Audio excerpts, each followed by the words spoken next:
We simply don't have room for your mother. I heard those words for years, every Christmas, every New Year's, every Thanksgiving. The same excuse, delivered smoothly from Tia's lips. My daughter-in-law. There's just no space for you, Eleanor. The house is full. You understand, don't you? Yet somehow, there was always room for her mother, her father, her Aunt Clarice, and those two dogs that never stopped yapping. Room for everyone except me. My name is Eleanor Davenport, and I am 69 years old. I've been a mother for 35 years, a grandmother for 23, and invisible for nearly a decade. I don't know the exact moment my son stopped caring, but I remember with crystalline clarity the day I finally accepted it. December 24th. Just 11 months ago. I sat in my living room, staring at a dining table set for 6. I'd spent 2 full days cooking, the herb-roasted turkey Marcus had adored since childhood, buttery mashed potatoes whipped to perfection, apple walnut salad with homemade vinaigrette, and fresh-baked bread still warm from the oven. I'd even splurged on Tia's favorite Cabernet Sauvignon, $40 a bottle I couldn't really afford. They were supposed to arrive at 6 o'clock. At 6:30, I texted Marcus. At 7, I called. At 7:30, I called again. Nothing. Only silence. The turkey grew cold. The candles burned halfway down. The anticipation in my chest turned to lead. At 8:15, I opened my phone and navigated to that picture-sharing app young people use constantly. I don't know what compelled me, perhaps some dark premonition, or maybe I already knew deep in my bones and simply needed confirmation. There it was. The proof that this wasn't a misunderstanding, wasn't a late arrival, wasn't them being too busy. The photograph showed my entire family gathered at Tia's parents' house. Marcus wore a ridiculous Santa hat, grinning broadly. My 2 grandchildren, Andre and Taylor, modeled matching holiday pajamas. Tia embraced her mother. Her father poured wine for the adults. Aunt Clarice cut into an enormous pie. Even the dogs sported festive red ribbons around their necks. The caption read, "Our first Christmas in the new house. Family complete. #blessed. Family complete." I set the phone down gently on the table. I didn't cry. That was the strangest part. I'd imagined this moment countless times, always believing that if it happened, I would shatter, scream, call them furiously, demand explanations, make them hear my pain. But I did none of those things. I simply sat there, studying the cold turkey, the empty wine glasses, the unused plates arranged with such hope. I stared at the chair where Marcus should have been, at the seat where my grandson should have been asking about my gingerbread cookies. I blew out the candles, covered the food, put away the carefully wrapped gifts. 3 weeks of my retirement check invested in toys for Andre, a velvet dress for Taylor, an expensive designer shirt for Marcus. That night, I went to bed early. I played soft music and lay motionless, staring at the ceiling, feeling something inside me crack slowly, the way glass splinters under pressure but hasn't quite shattered yet. The next day, Marcus called. "Mom, I'm so sorry. We just ran late and decided to stay at Tia's parents' house. You know how it is with kids, they were exhausted from the drive. Next time, I promise." His voice sounded calm, natural, as though he genuinely believed his own fiction. As though I hadn't seen the photograph. As though I didn't know they'd never intended to come. "It's okay, son. Don't worry about it." That was all I said, because in that moment, I still didn't understand. I still thought perhaps it had been a last-minute decision, that maybe Tia had convinced him, that next year might be different. But it wasn't different. It never was. The months crawled by, each celebration following the same devastating pattern. In January, for Andre's 8th birthday, there was no invitation. Marcus claimed it would be something small, just the 4 of us. Later, I discovered photos online. 20 people in a banquet hall, a professional clown, a 3-tier cake, balloons covering every surface. In March, when I turned 69, I received a text message, "Happy birthday, Mom. We love you so much." That was it. Not a phone call. Not a visit. Not even a card. In April came Taylor's first communion. I learned about it through photographs posted online. My granddaughter in a beautiful white dress, surrounded by Tia's entire extended family. I hadn't even known they were planning the ceremony. In July, Marcus turned 40. Tia organized a surprise dinner party, 40 guests, elaborate floral arrangements, elegant decor, a live band. I found out 3 days later when a neighbor asked if I'd enjoyed my son's celebration. I hadn't been at that party. September, Labor Day weekend. They told me they were going out of town. I spotted them having a picnic in the park 3 blocks from my house, laughing with all of Tia's relatives. October, Halloween. The children walked right past my street while trick-or-treating. I'd bought special candy, hoping Marcus might bring them by. They passed my house without knocking. Then came November. Thanksgiving. This time, they didn't even bother with excuses. They simply didn't answer my messages. 3 days later, Marcus appeared at my door as though nothing had happened. "Mom, I was thinking, how about we do something different for Christmas this year? Tia and I want to take a special trip with the kids. Maybe to the mountains, somewhere with real snow." I studied him carefully.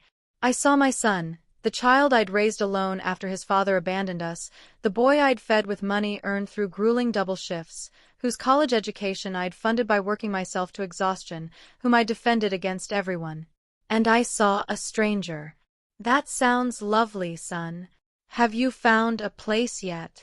"No, we're still looking, but we want somewhere special.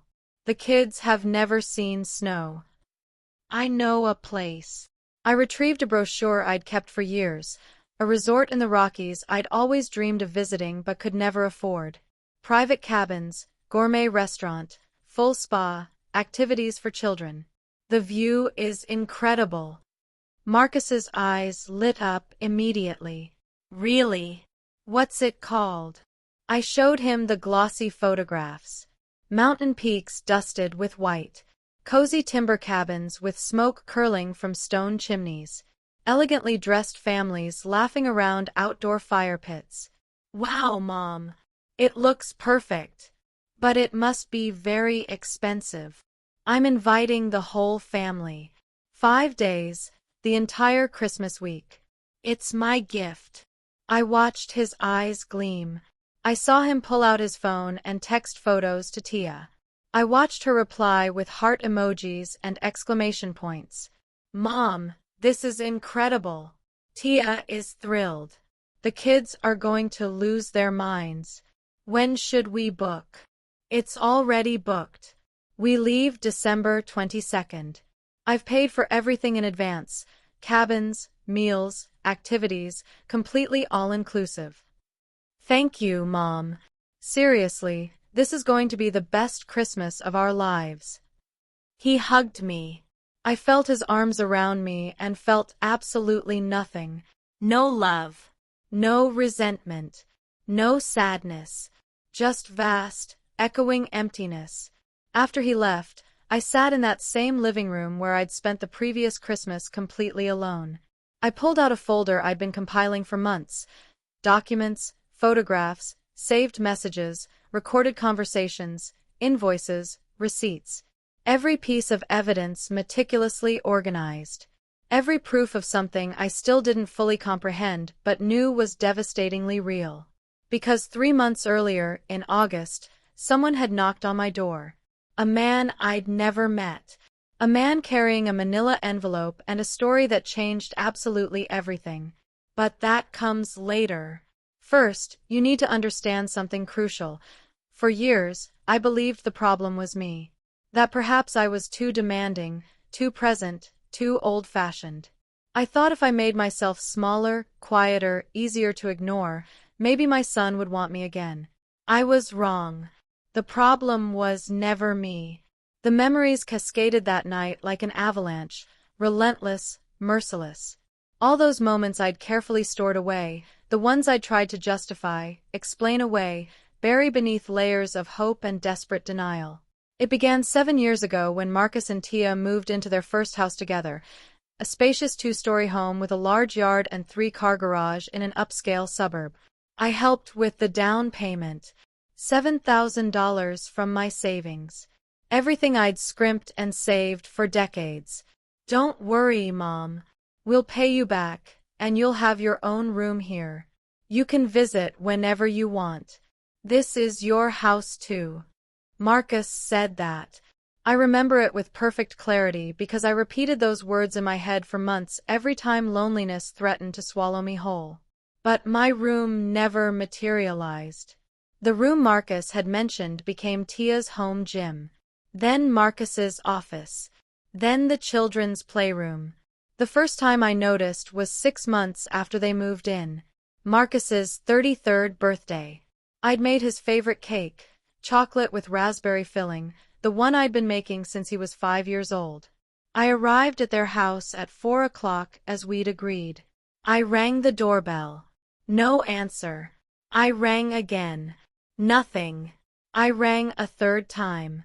Finally, I called Marcus's cell. Mom, I'm sorry. We changed plans. We're celebrating at Tia's parents' place. Her mom insisted so much, and you know how she gets when we say no. Can I come? There was a pause. A small but infinitely significant pause. The kind of silence that speaks volumes. Well, it's just going to be a family thing, Mom. You know, intimate. I am family, son. Yes, of course. But it's Tia's family. You understand, right? I didn't understand, but I said yes, that I understood, that it was no problem, that we'd celebrate another day. That other day never came. I returned home with the intact cake. I set it on my kitchen counter and stared at it for an hour. 3 days of work, expensive ingredients, the finest chocolate I could afford, fresh raspberries at $12 per carton. I ended up giving it to my neighbors. After that, the exclusions became more frequent, more brazen, but always accompanied by an excuse that sounded almost reasonable. When Andre was born, I desperately wanted to be at the hospital. I wanted to meet my first grandson in his first hours of life. Marcus called me 2 days after the birth. We're out of the hospital, Mom. Everything went perfectly. Tia and the baby are doing great. Why didn't you tell me he was born? It all happened so fast, and then with the visitors and doctors, I forgot to call you. He forgot his mother existed for 48 full hours. When I finally went to meet Andre, the house overflowed with people. Tia's parents, her sisters, her cousins, Aunt Clarice constantly taking photographs. Everyone held the baby, cooing and kissing him. I waited my turn for 3 hours.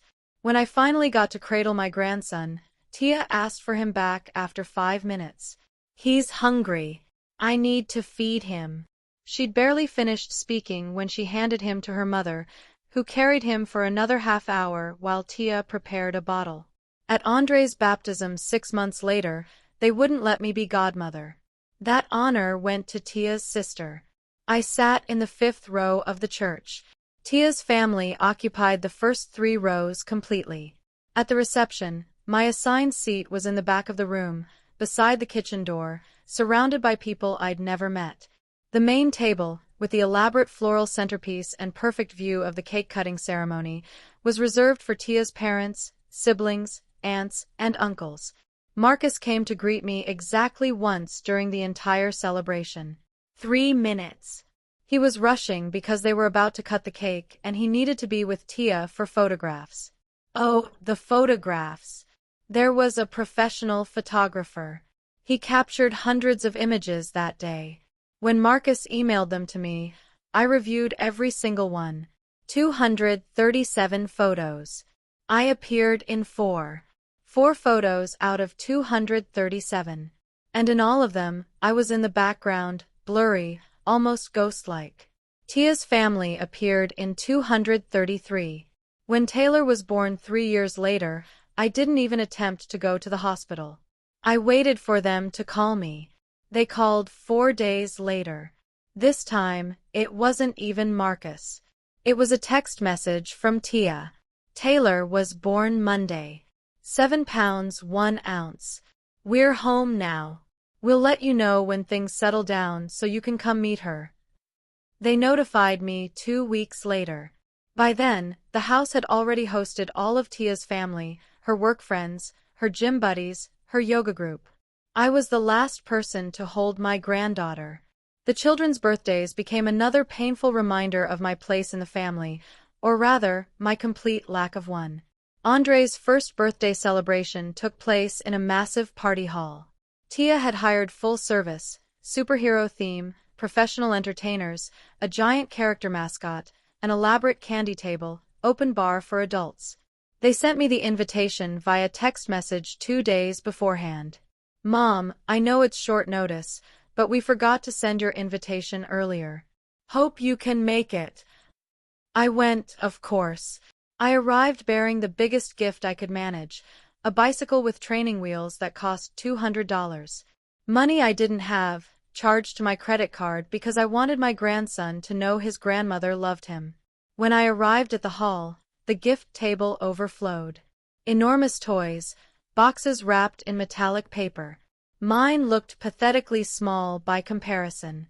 I searched for my assigned seat. The tables displayed little name cards. I looked among the front tables. Not there. I continued searching. I passed the table for Tia's aunts and uncles, the table for her cousins, the table for her work colleagues. I found my name at the last table, positioned beside the restrooms, next to the emergency exit, surrounded by people who clearly didn't know the family either, guests invited purely out of obligation. During the party, Marcus brought Andre onto the stage.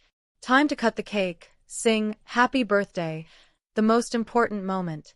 Tia's parents flanked them. Her sisters stood behind. Aunt Clarice readied her camera. The entire family formed a perfect circle around the boy. No one called me. No one gestured for me to join. No one said, "Grandma, come here.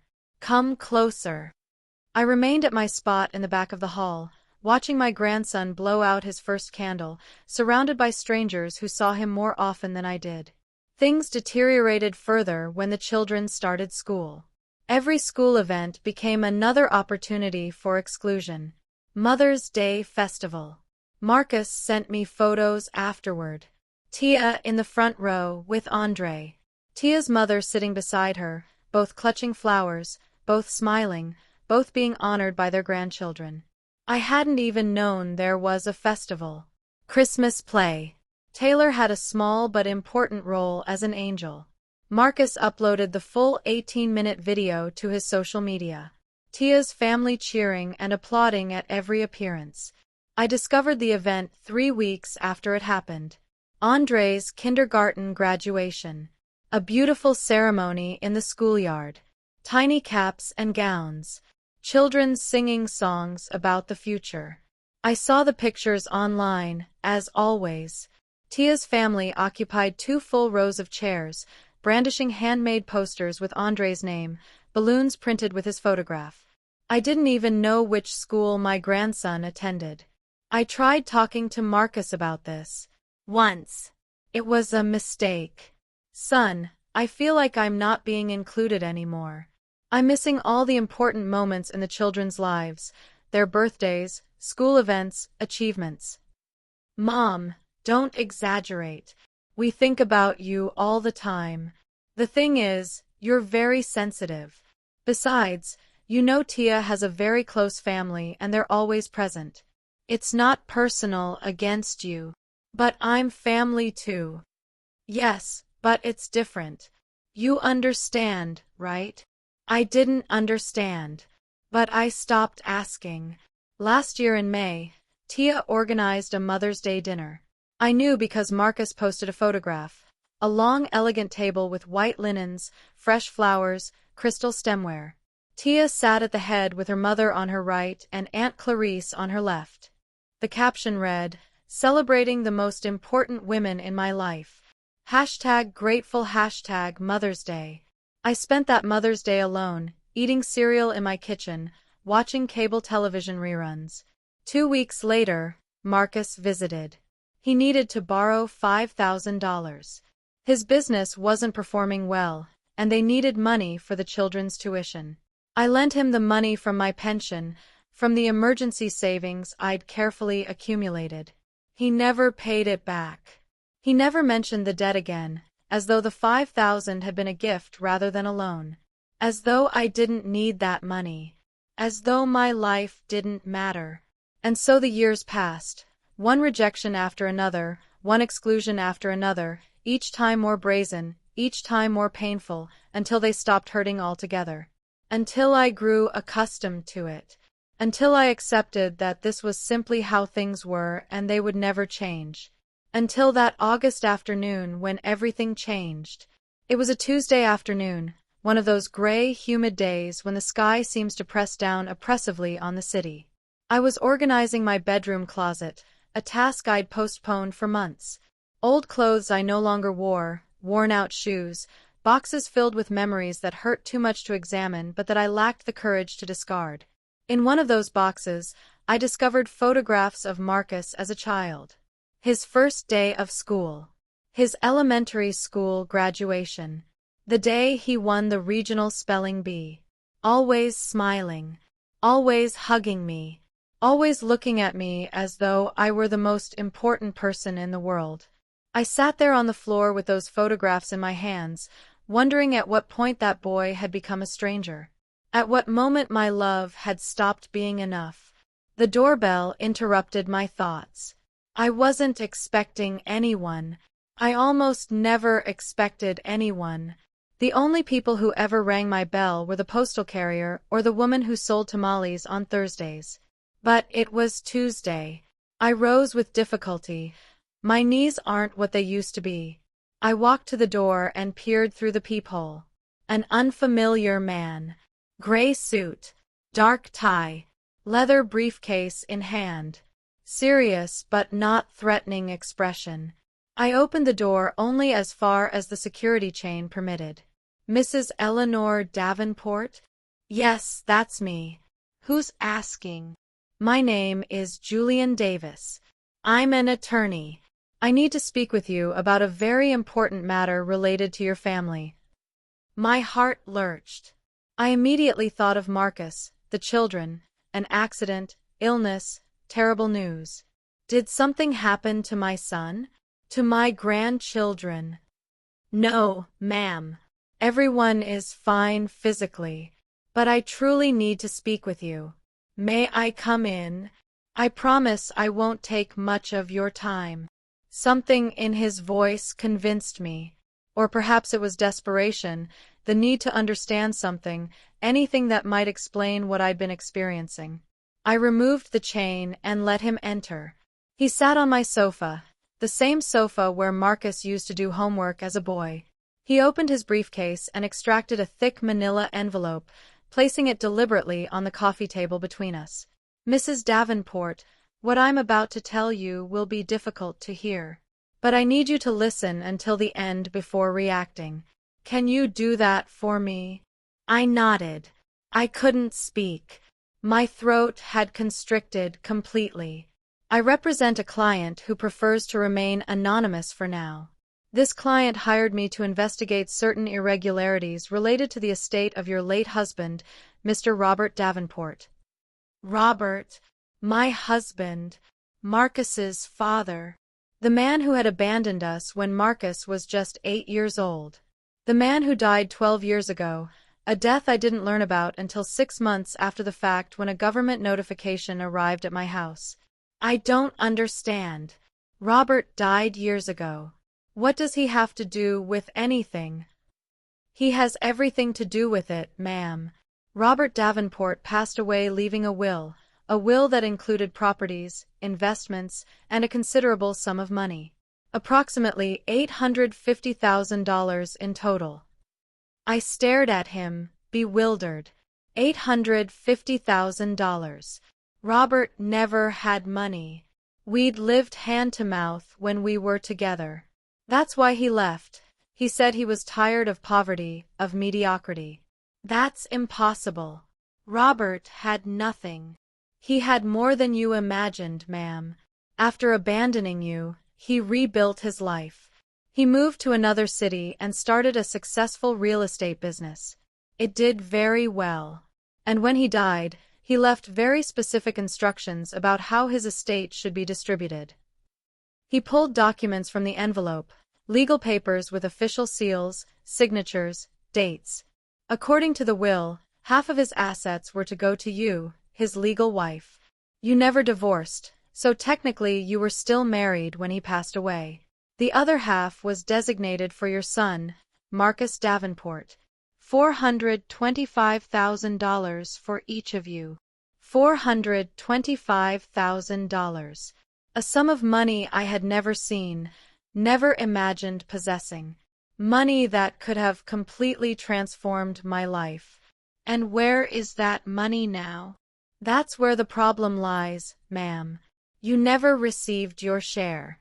The attorney who handled the original estate, a man named Arthur Moore, contacted only your son, Marcus. He informed him about the inheritance but told him the entire amount, the full $850,000, was for him alone. No, that can't be true. Why would he do that? Because Marcus paid him to do it. $50,000. We have the bank receipts, the wire transfers, the email correspondence, everything. He extracted more papers, bank statements, screenshots of email conversations, dates that matched perfectly, exact amounts, transfers from Marcus's account to Arthur Moore's account. Marcus knew you were entitled to half. He knew that money legally belonged to you. But he didn't want to share it. So he bribed the lawyer to modify the documents so you would never discover the existence of that inheritance. The words reached my ears, but my brain refused to process them. My son. My only son. The child I had raised alone, for whom I had sacrificed everything to provide a better life. When was this? 7 years ago. March. Do you remember anything significant that happened around that time? 7 years ago. March. The house. The big house with the yard and 3-car garage. The house for which I had provided $7,000 as a down payment. But it wasn't my $7,000 that bought that house. It was Robert's money. The money that was also mine. He used that money to buy his house. That's correct. The house cost $300,000. He paid cash. He had $550,000 remaining, which he invested in his wife's business, a clothing boutique they opened that same year. The business that was supposedly struggling when he asked me to lend him $5,000 just months ago. Everything clicked into place. Everything made devastating sense. He had asked for my help with the down payment not because he needed it, but so I would feel like I'd contributed, so I wouldn't suspect where the money had really originated. That's why they excluded me. That's why they systematically removed me from their lives. They didn't want me to discover the truth. They didn't want anyone to mention the inheritance in front of me. They didn't want me asking questions. They had robbed me and then erased me to conceal their crime.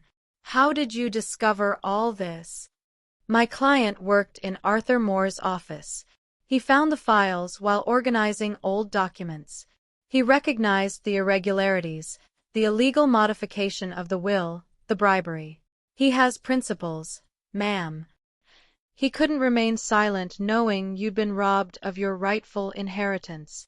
And what can I do now? After 7 years. Can I sue? We have all the evidence. Original documents, comparisons with the modified versions, bank transfers, emails where Marcus and attorney more explicitly discuss keeping you uninformed. It's a solid case. Very solid. I remained silent, studying those papers on my table, the documented evidence of the greatest betrayal I had ever experienced. It wasn't just about the money, although $425,000 represented more than I would earn in my entire lifetime. It wasn't just that. It was knowing that my son had watched me struggle, had watched me count change to buy groceries, had watched me wear the same threadbare clothes for years because I couldn't afford new ones, had watched me decline invitations because I lacked money for gas, and he'd had my money the entire time. He'd watched me give him my last $5,000 when he already possessed over $500,000. He'd watched me lend him $5,000 that he never repaid when his business was thriving on my own stolen inheritance. And after robbing me, he had systematically removed me from his life. He had transformed me into an obstacle, a risk, someone safer to keep at a distance. Mrs. Davenport, are you all right? Do you need water? I looked up at the attorney, Julian Davis, a complete stranger who knew more about my life than I did. How long do I have to decide if I'm going to sue? The legal deadline is approaching. You have until the end of this year. After that, you won't be able to take action. 4 months. I had 4 months to decide whether I was going to destroy my son, because that's what a lawsuit would accomplish. He would be publicly exposed. He would lose his house, his business, his reputation. He would possibly go to prison for fraud. Can I keep these documents? Of course. They're copies for you. Study everything carefully, and when you're ready, call me. He handed me a cream-colored card with black lettering. Julian Davis, attorney at law, specialist in estate and testament fraud. After he left, I sat on that sofa for hours, reading every document, every email, every transfer. Watching how my son had meticulously planned to rob me. How he'd calculated every move. How he'd ensured I would never discover the truth. One email in particular shattered me completely. It was from Marcus to Attorney Moore, written 3 days after receiving the inheritance. I don't want my mother to know anything about this. She's a complicated woman and she'll want to control how we spend the money. Besides, she doesn't need that much. She lives alone. Her expenses are minimal. We have a family to support, children to educate, a future to build. That money can change our lives. I can't let her ruin it with her old-fashioned ideas about saving and modesty. That's how my son viewed me. As an obstacle. As someone who would destroy his plans. As someone whose needs were utterly unimportant. I didn't sleep that night. I stayed awake until dawn, staring at the ceiling, feeling something inside me harden. It wasn't pain anymore. It wasn't sadness. It was clarity. I finally understood everything. I finally knew why they had systematically excluded me. Why every rejection? Why every lie? Why every painful dismissal? And I finally knew exactly what to do. I wasn't going to sue. Not yet. Because a lawsuit was too quick, too impersonal, too easy for them. No. I wanted Marcus to look me directly in the eye when I revealed what I had discovered. I wanted Tia to understand that she had gravely underestimated the wrong woman. I wanted them to know they had made the catastrophic mistake of their lives. And I knew precisely how to accomplish it. Christmas was 4 months away. 4 months to plan. To prepare. To ensure everything unfolded perfectly. Because this Christmas was going to be different. This Christmas, for the first time in years, the whole family would be together. And this time, I would be the one controlling the conversation. The following days felt strange. I continued my normal routine, waking early, making coffee, watching the news, shopping for groceries. But everything felt fundamentally different, as though I were living 2 lives simultaneously. One was the usual Eleanor, the invisible grandmother everyone had forgotten. The other was a woman who knew the truth and was absolutely determined to act on it. I called Julian Davis 1 week after his visit. I want you to investigate further. Everything you can find, how they spent the money, where they invested it, what they purchased, every detail. That will take time, Mrs. Davenport. And it will cost money. How much? $3,000 for the complete investigation. It includes financial tracing, bank documents, property records, everything. That's acceptable. How long will you need? A month. Perhaps 6 weeks. Perfect. I'll transfer the money tomorrow. It was $3,000 that hurt. Nearly 2 months of my pension. But I needed to know everything, every penny they'd spent of my money, every luxury they'd indulged in while I counted change. While waiting for the investigation results, I began my own research. I reviewed every post Marcus and Tia had made on social media over the past 7 years. Every photograph, every comment, every clue about how they'd used my inheritance. The expensive house was just the beginning. I discovered they'd taken 3 international trips, Europe twice, Paris and Italy, and a Caribbean cruise. Photographs of 5-star hotels, Michelin-starred restaurants, designer clothing. Tia had opened her boutique downtown, an enormous space in the most prestigious commercial district. The initial investment must have exceeded $200,000. Luxurious decor, imported clothing, impeccably dressed employees. Marcus had changed vehicles 3 times, each one more expensive than the last. The latest was a brand-new luxury SUV that cost over $70,000. The children attended an exclusive private school charging $20,000 annually per child. $40,000 each year just for education. And I had lent them $5,000 because they supposedly couldn't pay tuition. Every discovery felt like a physical blow. But I didn't cry. I had no tears remaining. There was only cold, crystalline determination. Julian Davis called me 6 weeks later. He had the complete report. We met at a coffee shop near my house. He arrived carrying 2 thick folders, one blue, one red. The blue folder contains all the legal documents. The original will, the modified will, proofs of bribery, the emails, everything we need for a lawsuit. And the red one? The red one is everything else. How they spent the money, their investments, their purchases, their current debts. Everything. I opened the red folder and began reading. It was worse than I'd imagined. Not only had they spent the $850,000, they'd spent substantially more. They were drowning in debt. Tia's boutique is losing money, ma'am. $30,000 monthly in losses. The business is essentially bankrupt. They're only maintaining appearances. Their credit cards are maxed out. They have a bank loan of $200,000 due in 6 months. If they don't pay, they'll lose the house. That's why Marcus had come asking for $5,000. Not for the children's tuition. To make minimum payments on credit cards and prevent the bank from asking uncomfortable questions. They're desperate, ma'am. That's why I believe now is the optimal time to act. They're vulnerable.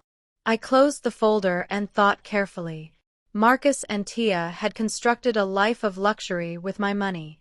A life of appearances, perfect social media photographs, false smiles, and expensive clothes. And now everything was collapsing. Is there anything else, Mrs. Davenport? Something I discovered that wasn't in the original investigation plan. What is it? Tia has a lover.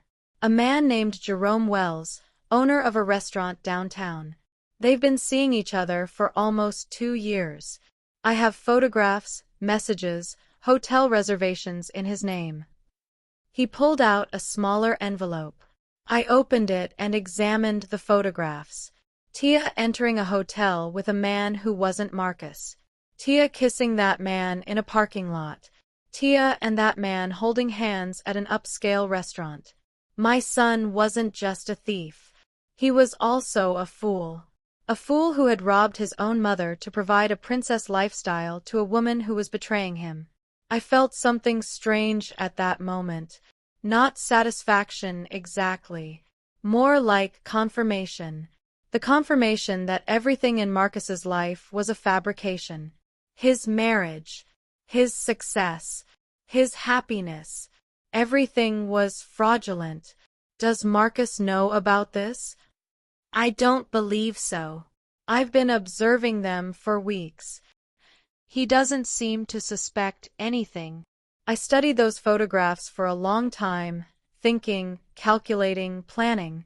Mr. Davis, I need you to do something else for me. Whatever you need, ma'am. I want you to book a mountain resort for Christmas. 5 days, December 22nd to the 27th. For cabins, one for me, one for Marcus and his family, one for Tia's parents, and an extra just in case. Why do you need 4 cabins, ma'am? Because I'm going to invite the entire family, and they're all going to accept because they'll believe it's a gift. A gesture of love from a generous grandmother. I understand. What's your budget? Whatever it costs. I want the best place available, the most luxurious, the most impressive. I want them to see photographs and be unable to resist. That will cost approximately $18,000, ma'am. That's acceptable. Do it. And there's one more thing I need. What's that? I need you to be there at the resort on December 25th with all the evidence, all the documents, everything. You're going to help me confront them on Christmas. I'm going to give them the best Christmas of their lives. And then I'm going to take